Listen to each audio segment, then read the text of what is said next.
सतगुरु की साजी निवाज जी, प्यारी सात संगत जी, प्यार और सत्कार से कहना धन निरंकार जी।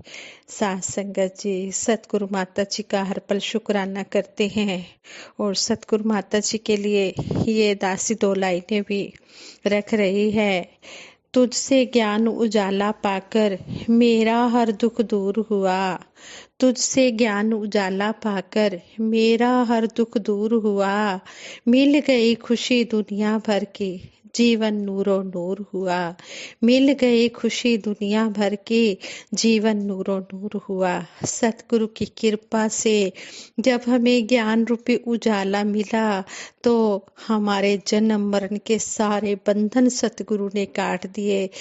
जब बंधन कट गए तो हमारा हर दुख दूर हो गया, हमें मुक्ति का रास्ता मिल गया, हमें वो खुशियां दुनिया भर की मिल गई और हमारा जीवन नूरो नूर हो गया। इस ब्रह्म का ज्ञान को पाकर हम सतगुरु माता जी का हर पल शुक्राना करते हैं कि आप जी ने हमें अपने चरणों से लगाया है और इसी तरह अंतिम श्वास तक चरणों से लगाए रखना।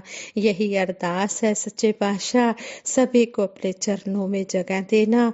सभी इसी तरह सेवा सिमरन सत्संग करते हुए जीवन का आनंद लेते चले जाएं। सात संगत जी दासी सतगुरु माता सुदीक्षा जी महाराज के 15 जनवरी 2023 के विचार आप जी के चरणों में रखने जा रही है। जो भक्ति पर्व के समागम के अवसर पर सतगुरु माता जी ने संत निरंकारी आध्यात्मिक स्थल समालखा में आयोजित भक्ति पर्व समागम के अवसर पर उपस्थित श्रद्धालुओं को आशीर्वाद देते हुए किए। सतगुरु माता जी ने कहा कि भक्ति में खुद को गंवाने का भाव हो, गिनवाने का भाव नहीं। सतगुरु माता जी ने कहा कि सिर्फ आज ही नहीं, अगर हम अपनी बाल अवस्था को देखें तो जब हम स्कूल में पढ़ते थे तो भक्ति आंदोलन और सूफी आंदोलन के बारे में आध्यात्मिक जागृति के लिए जब जब भी जैसा जैसा भी युग रहा, स्कूलों में उस अवधारणा की को थ्योरी रूप में पढ़ाया गया। पर जीते जी ये अवधारणा और पढ़ाई सिर्फ एक समझ की तरह नहीं है, बल्कि भक्ति तो उस अवस्था को जीने का नाम है। हम अगर भक्ति भरे जीवन में पल पल आनंदित होते हैं तो फिर ये रूह हर समय मीराबाई की तरह नाचती है और गंभीर अवस्था में भी रहती है। फिर आनंद का ये उत्सव जीवन भर चलता रहता है। इस अवस्था तक पहुंचने के लिए सबसे पहले ब्रह्म ज्ञान को जीवन में सही मायने में समझकर इस निरंकार के दर्शन करके इससे प्यार करना होगा। जब तक इसको खुद देखेंगे नहीं तब तक इससे प्यार होना भी संभव नहीं है। ज्ञानी भक्तों की पूर्ण तरीके से की गई उत्तम भक्ति प्रेमा भक्ति है। आज हमने भक्तों के नाम भी सुने जिन्होंने अपने जीवन में सिर्फ मिशन के ही नहीं, पूरे संसार के भक्तों ने कैसे भक्ति भरे जीवन को सही मायने में जिया, वो ही आज प्रेरणा देने वाले बने हैं। उन्हीं के नाम आज संसार में है, उन्हीं का गुणगान संसार कर रहा है। हम मिशन के इतिहास को भी देखें तो चाहे आज वो कुछ चुनिंदा नाम लिए गए और उनके जीवन के बारे में भी बताया गया, आज हम अगर संतोष सिंह जी का नाम सुन रहे हैं तो ये समागम भी पहले सरोवर मैदान दिल्ली में ही हुआ करते थे। किस तरह उन्होंने अपने जीवन में सब कुछ गुरु के हुक्म पर छोड़कर उस स्थिति में उस जगह पर रहना स्वीकार किया जहां आज की तारीख में सरोवर कॉम्प्लेक्स का हरियाली भरा रूप है, जहां इतनी साफ सफाई और सुंदरता है। पर उस समय तो वहां दलदल था, जंगल था और वहां रहना बहुत दुखदाई था। उस समय मिशन का दायरा छोटा था, कुछ चुनिंदा महापुरुष ही जुड़े हुए थे और सतगुरु ने उनमें से सीधे किसी को बुलाकर एक सेवा बता दी कि आपने यह सेवा करनी है। आज तो संगत का ये विस्तार इतना अधिक हो चुका है कि एक एक का शायद दासी को व्यक्तिगत रूप से नाम भी नहीं पता होगा। हर जगह जहाँ भी जाते हैं वहाँ इतनी बड़ी तादाद में संत जन आते हैं, पर वो भाव कि चाहे व्यक्तिगत रूप से नाम तो नहीं जानती, पर हर एक का भक्ति में भाव दासी तक पहुँचता है। दासी से कभी कभी महापुरुष नमस्कार की लाइन में आकर कुछ व्यक्तिगत बात पूछ भी लेते हैं कि दास ये करे कि ये करे, आप हुक्म कीजिए। तो दासी का तब यही जवाब होता है कि दातार ने आपको चेतनता बख्शी है, बुद्धि विवेक दिया है, तो आपने खुद फैसला लेना है कि दातार मेरे लिए जो सुखदाई हो तुम वो कर देना। आज का समय हर एक को अलग अलग कुछ हुक्म देने का नहीं है। सत्संग में जो इस माइक से कहा गया और पूरे सत्संग के दौरान हर एक ने किसी के भी मुख से सुना या घर बैठे किसी संत से कोई चर्चा हुई तो उसमें दातार का वास देखते हुए फिर वही कुछ शब्द मुंह से भी स्वाभाविक रूप से निकल जाता है, तो उस वचन को मन उसी समय सत्य मान ले। आज के समय में भी भगत हैं, पर चाहे अभी हम वर्तमान नामों से सबको नहीं जानते, क्योंकि बहुत पुराना इतिहास देखें तो तब भी भक्तों के कुछ चुनिंदा नाम ही होते थे। जैसे जैसे मिशन एक छोटे से दायरे से निकलकर अब विस्तार ले रहा है, तो जो उनकी शिक्षाओं से जुड़ी चीजें थी, तो आज तो अनगिनत महात्मा, अनगिनत जीवन, अनगिनत सिखलाइयाँ सामने हैं।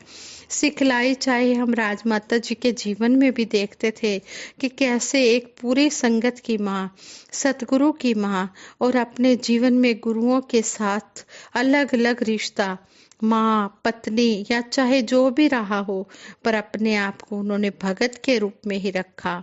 एक मैसेज हर किसी ने हर समय दिया कि अपने आप को जब तक इस भक्ति के रिश्ते में रखेंगे तब तक ही वो रिश्ता मुबारक है। फिर वो बात नहीं होती कि अपनी बात मनवानी है, बल्कि बात तो ये होती है कि जो हुक्म आया है हमने उस पर चलना है।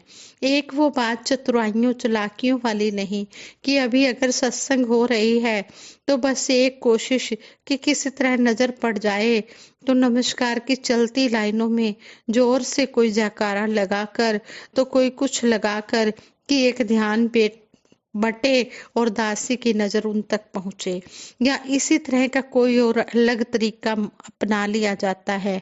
ये चतुराइयां चालाकियां भक्तों के जीवन में नहीं होती, क्योंकि एक तो वो बात कि अगर सत्संग में आए हैं, संतों की वाणी सुनने आए हैं, तो उसमें फिर हमें अपनी इच्छा के अनुसार ही चाहिए कि क्या चीज हो, कैसे हो। और अगर लाइनों में नजर नहीं पड़ी तो मन में खुद ही ये ख्याल डाल दिए कि शायद आज नाराज हैं, इसलिए देखा तक नहीं। तो बात वही कि हम अपनी अवस्था देखें कि हम कहाँ खड़े हैं। सत्संग में हम गुरु के दर्शन करने आए हैं या गुरु दर्शन करने बैठा है। भक्ति मार्ग बहुत ही सरल मार्ग है। भक्ति एक प्रवाह के साथ बहने वाला भाव है। भक्ति में हर किसी ने अपना समर्पण भाव आगे रखना है, अपने आप को गंवाने वाला भाव ना कि गिनवाने वाले भाव। मन में अहंकार को जिसने भी स्थान दिया उसने गंवाने वाला भाव, अहंकार को जिसने भी स्थान दिया, चाहे एक जाहिर तरीका ना भी हो कि हाँ ये बात बिल्कुल प्रत्यक्ष रूप से ऐसी है जिसमें किसी का अहंकार दिख रहा हो, नहीं, छोटी छोटी बातें भी कोई अगर उधर बातचीत हो रही हो तो कैसे वहां अपने दृष्टिकोण को सबसे उत्तम दिखाने का प्रयास होता है। बातचीत का कोई भी विषय चल रहा हो तो यह दिखाना कि बाकी लोग यहाँ बैठे हैं, पर इस विषय पर उनसे ज्यादा जानकारी तो मुझे है। हमें वर्तमान में जो जो भी हो रहा है उसका भी पता है और पुराना इतिहास भी पता है, कैसे उन छोटी छोटी बातों का ध्यान रखा जाता है। और सत्संग के बाद अनाउंसमेंट भी की जाती है कि दूसरों को पहल दी जाए, फिर भी ये बात की जाती है कि पहले तो हम ही निकलेंगे। तो हम इस तरह खुद ही देख लें कि क्या यही भक्ति है। भक्ति में तो हमें इस निरंकार दातार के दर्शन कराए गए और हमें सारे बंधनों से मुक्त कर दिया गया। और हम आज भी भक्ति को क्या बना बैठे हैं, हमने कुछ अपने आप की ही विचारधारा बना ली है। अगर हम संपूर्ण अवतार बानी या संपूर्ण हरदेव बानी पढ़ते हैं तो उसमें से शिक्षाएं लेने के लिए कि ये गुरु ने उस समय कहा है तो आज भी इसे अपने जीवन में उतना ही लागू किया जाए। हम इस तरह का कोई बंधन तो नहीं बना बैठे जैसे क्यों हो। आज तो जल्दी जल्दी में थे, अवतार वाणी का शब्द भी नहीं पड़ा और घर से रवाना हो गए। तो आज इसी कारण कुछ अशुभ तो नहीं हो जाएगा हमारे साथ। ओहो, आज तो चरणामृत पीना ही भूल गए और घर से निकल गए तो शायद आज कुछ बुरा ही हो जाएगा हमारे साथ। नहीं, जब जीते जी इस निरंकार से जुड़ गए हैं, इस निरंकार से हमारा जुड़ाव हो गया है, तो ये निरंकार तो हर बंधन काटने वाला है, हर तरह के वहमों भ्रमों और अंधविश्वासों से दूर करने वाला है। इसलिए दातार के चरणों में यही अरदास करते हैं कि हे सच्चे पातशाह, जो भी आप जी हमें हर पल समझाते हैं, हम उन बातों को अमल रूप में, कर्म रूप में ढालते हुए अपना जीवन व्यतीत करते चले जाएं और इस तरह हम सभी को सुख पहुंचाने का काम करें। और जिसको भी जब भी जिस भी किसी मदद की जरूरत है, अगर हम उस मदद को करने में समर्थ हैं, सक्षम हैं, तो हम उसकी मदद अवश्य करें। और मदद करते समय हम मन में कोई ऐसा भाव न रखें कि आज हमने इनका ये उपकार किया है, कल को ये हमारा साथ देंगे। नहीं, हम मन में कोई कामना रख के उसकी मदद ना करें। हम मन में यही भाव रखें कि हे दातार सच्चे पातशाह, आप जी ने हमें इस सेवा के लायक समझा है तो आप जी ने ये सेवा हमें दी है। इसी तरह आप जी हमें सेवाएं देते रहना, तन मन धन के सारे सुख लेते हुए हम सेवा सिमरन सत्संग के साथ जुड़े रहें और इसी तरह आनंद भरा जीवन जीते चले जाएं। साथ संगत जी, दासी से ये विचार करते हुए बहुत सी गलतियां हुई होंगी, उन गलतियों के लिए आप जी क्षमा कर देना और आगे के लिए सुमत बख्शना, सद्बुद्धि देना, सद्विचार देना। ओखी घड़ी न देखन दे अपना भी रस संभाले, हाथ दे राके श्वास श्वास प्रतिपाले। हे सच्चे पातशाह, हर पल अपना मेहर भरा हाथ, मेहर भरी नजर हम सब पर बना कर रखना, सारे संसार का भला करना, सभी को सुखी रखना, सभी के घर में मंगलमय हो, सभी खुशियों भरा जीवन जीते हुए आनंद से ये भक्ति करते चले जाएं। साथ संगत जी प्रेम से कहना, धन निरंकार जी।